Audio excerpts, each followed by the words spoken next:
Like in many sub-Saharan African countries, Ugandans believe they know so much about malaria that they resort to self-medication. This has led to a situation in the country where the disease has become resistant to anti-malaria drugs.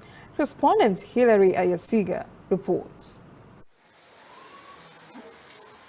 Amina Bazarama can now smile with her son. Her son has been discharged from the hospital after battling bouts of malaria for a week. Malaria plus.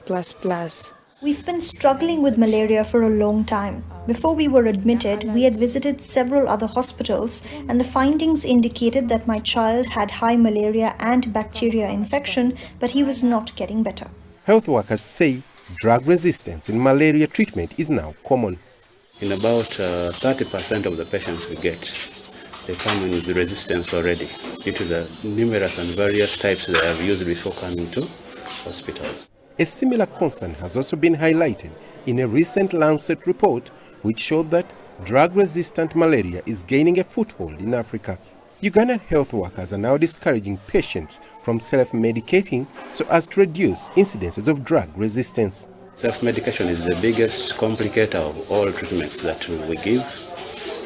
So we strongly advise patients or people when they have signs and symptoms of malaria that at least they can come and have a test done. Figures from Uganda's health ministry show that the country registers 25,000 cases of malaria per day.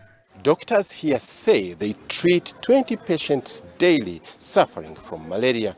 They are now encouraging the locals to use preventive measures like mosquito nets. The government is now promoting outdoor residue spraying and distribution of treated bed nets to keep the disease at bay. Mosquito themselves, there are still plenty. So we are calling upon the people, let's try and work on the water lodges, your environment. If there are bushes, clear the bushes. If there are water lodges in the compound, make sure there are no water the water drainages are clear. If at all your house has got windows, and in the evening you close the windows so that mosquitoes not enter into the house, and you sleep under the mosquito net. Through a campaign dubbed Under the Net, the government has so far distributed over 27 million treated bed nets. Health workers are now hoping that this and many other initiatives will help Uganda become malaria-free.